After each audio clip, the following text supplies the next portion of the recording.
There's been a great debate amongst real estate agents about interviewing. Should I do a one-step interview or a two-step interview? Well, I think by design, everything should be a one-step interview.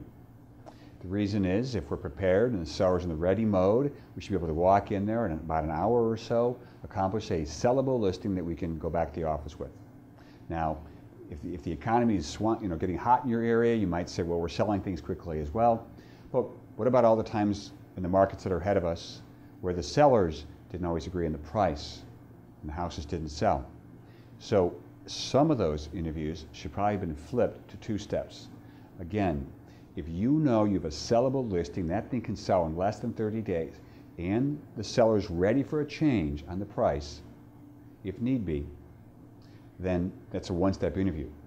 But if you walk into that interview and the seller is reluctant, you can tell to go with the right price. The question is, should you stop right there and not offer a solution and not say your price opinion, to share with them, you've taken it this far in the interview. However, I want to reflect upon this. I've got to go preview the properties that are competing with the subject and their price point. I want to go back to the office, I want to think about it. I just know this, if a therapist knows that sometimes the person is not ready to hear it, that it would be dangerous, what have you, or just ill-timed. It's like somebody on a first date asking the other person to get married to him, or whatever on the first date.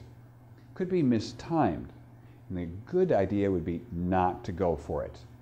Same thing with the listing interview.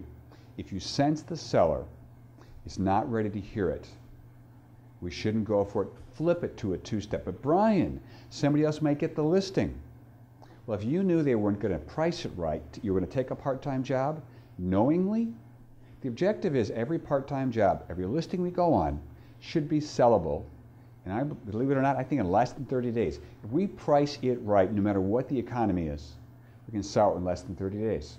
If you want to sell it in 62 days, 102 days, that's all fine as well. But we know if you walk out of there, if the listing's even in shambles, and you take it, but you priced it for the market, it'll go right away. So conflict avoided on listing interviews, it's just conflict deferred. And when agents think, I'll handle it during the seller servicing period, where I've deferred the conflict, I'm going to handle this over the phone, and trying to get the seller to reduce the price later, that's simply conflict avoided, it's conflict deferred, and also it's deferred to a time we have less influence over them because so much of the seller servicing time is over the phone.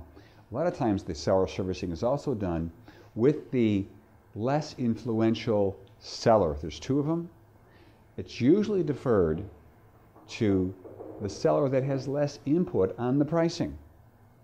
And the person who gets involved later during contract negotiations, well, that's the more influential one in the party. So again, seller servicing, oftentimes we take listings, we defer the conflict till later, and we're trying to solve it with a non-decision maker.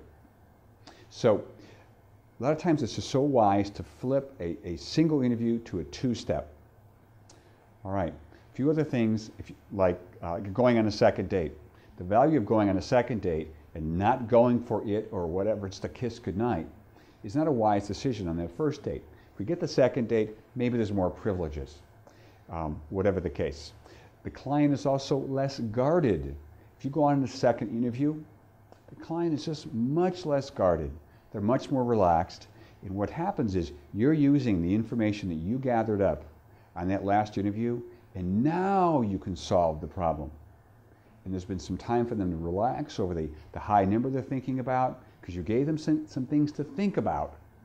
I mean, you could almost do your first interview the whole way through, the whole pricing presentation, and still not say your number. That I want to make sure that I can determine your value and defend it. Let's get back together tomorrow night. We need just about a half hour. I'll summarize it because I want to make sure whatever I do is right. And I know if I go for it right now, you're not going to go with the right price.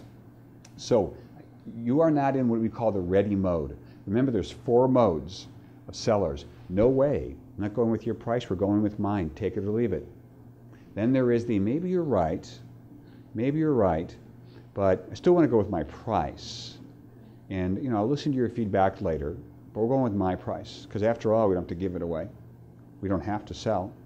The next stage, of course, is stage 3. Stage 4 is ready. They're going to do your price. Stage 3, we've talked about in a prior video, is let's go with my price, says the seller, for a certain period of time. That's the contingent seller.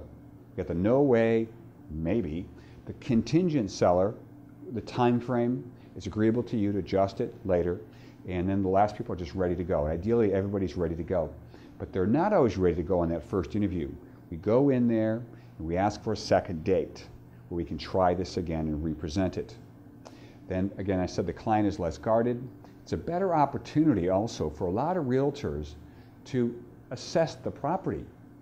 Some of the reasons the properties aren't selling is the agent just had never been there before, may have never been in the subdivision before, not in that price point, and they don't even know how to price the property.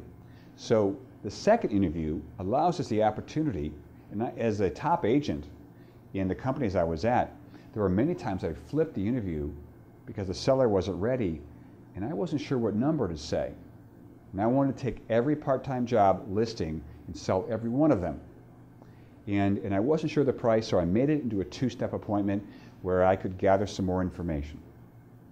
All right, those are the insights why we should consider flipping somebody from a 1-step to a 2-step. My hope is you're doing all 1-steps, but flipping them when you know you should. Don't go for it when the client's reluctant. Thanks for watching.